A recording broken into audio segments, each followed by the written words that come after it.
For 24 years, Cort has said that his favorite superhero is Superman. For the exact same amount of time, he has also said he's my father, but due to the inquisitive nature of this series, I'm gonna leave all of that up to the viewer. He and I did once have a tradition where we would watch the show Smallville, a show about Superman growing up in his teens to early 20s. Anytime the two of us were left alone together and had nothing better to do that day.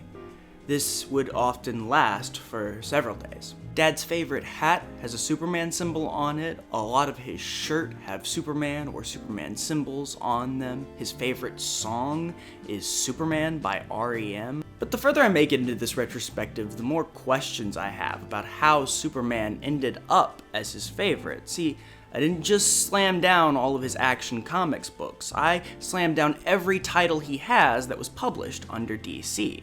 It's a decent enough stack, but if stacks had feelings, it might feel a little inadequate standing next to this much, much larger stack of Marvel comics. In fact, I might even feel a little inadequate unless I straighten my back out or talk in a lower voice. So, how does Superman end up as the most prominent superhero in my dad's mind when a majority of the books he would have read would have been Marvel books with nothing to do with Superman? I'm Buddy, you can call me Bud, and today we're talking more Superman. This is...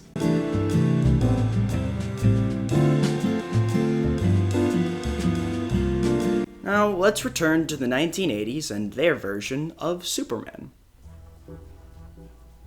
Last episode I speculated that my dad collected Fantastic Four because the team served as a sort of center to the absurdity of the Marvel Universe. Well, Dad has a few issues of Action Comics that serve basically the same purpose, but with Superman. He visits different corners of the DC Universe and meets different DC characters. Unlike Fantastic Four, Action Comics wasn't really collected as thoroughly, with only 5 issues of it appearing in the collection, as well as 10 issues of The Adventures of Superman. The Adventure series is a more personal look at Clark Kent, with the drama in his life taking center stage. One of my notes just reads, Superman, confused and horny. But they are solid stories, working in tandem with the Superman stories I talked about at the beginning of this series to provide a good starter pack for Superman as a character. But what prompted the interest, especially so late in the collection? The first Superman titles that appear come from 1987, which would have been around the time that my dad gave up collecting. At first I was stumped, started messing around with my hair to see if I could scratch out any clues, but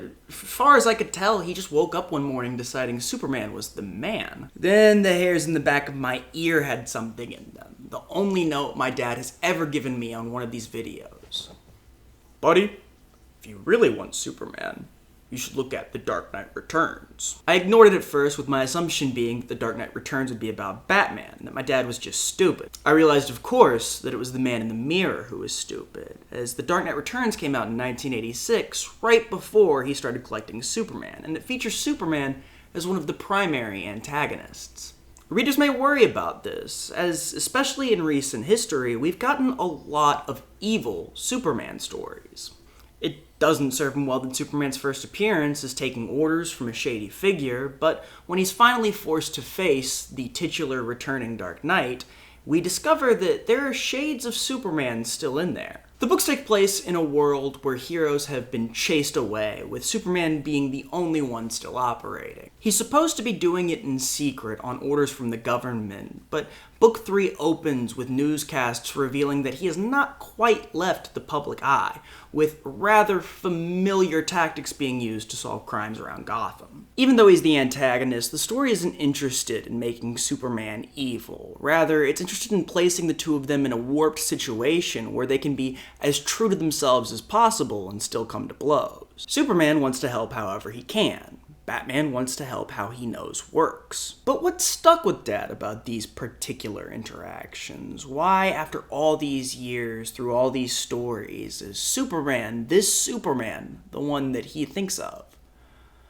Well, my bet's on the little wink at the end. By the end of the story, Batman is believed dead, when in reality he's only stopped his heart. When his heart restarts, Superman hears the heartbeat, smiles, and winks. The moment pushed any doubt from my head reading this that wasn't Superman, that wasn't the character that I had been reading about. It also made me realize something about the whole collection, a theme that permeates through a lot of the stories, through most of the heroes' journeys, is taking the moral objections and the critiques to what they believe in and throwing it at them and making them commit even harder. Daredevil has nothing left but his values. Batman argues endlessly about the good of his values. The Fantastic Four connect through their values. It reminds me of something that my mom used to say about my dad.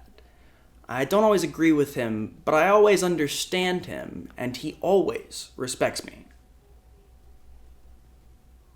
My dad is pulling his marital values from comic books. Now, there's a few other things that help us clear up how Superman made such a lasting impression on my dad. It's an important note that in 1987, the superhero movie market wasn't quite as saturated. Superman was one of the only comic book characters with a feature film adaptation, and he had by far the most. So if anybody didn't need comic books for you to understand who they were, it was Superman. It's also worth reiterating once again that Dad got interested in Superman at a great time to get interested in Superman. John Byrne had just defined the character again with the Man of Steel run and was doing his own work on the Superman title while working with other writers on the other titles to keep the Superman image consistent. He essentially had John Byrne making the perfect pitch for him just as he was interested in picking up the titles.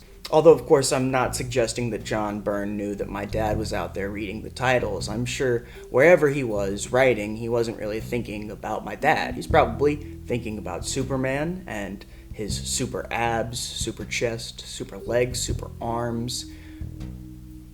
He has to draw the character a lot, so he's thinking about body parts. I wanted to double check that I wasn't zoning in on the wrong thing, so for a series first, I reached out to Dad to make sure that I was correct on my speculation, and sure enough, he responded. The Dark Knight Returns is really what got me into Superman. He's depicted with such disdain, and the contrast to old Bruce's hatred makes him very much look like a Pollyanna. But on another level, it's just so hopeful. My dad plays this game with me where every time I speak to him, he makes me look up a new word. A Pollyanna is somebody who is characterized by irrepressible optimism. The reason I brought up evil Superman stories before is because no evil Superman is really Superman. Homelander from The Boys was raised by the government and tends to care little about helping. Omni-Man is a thriving homeworld culture that loves violence in all its forms. Even Injustice Superman is driven to his choices because he was tricked into murdering Lois Lane and destroying Metropolis.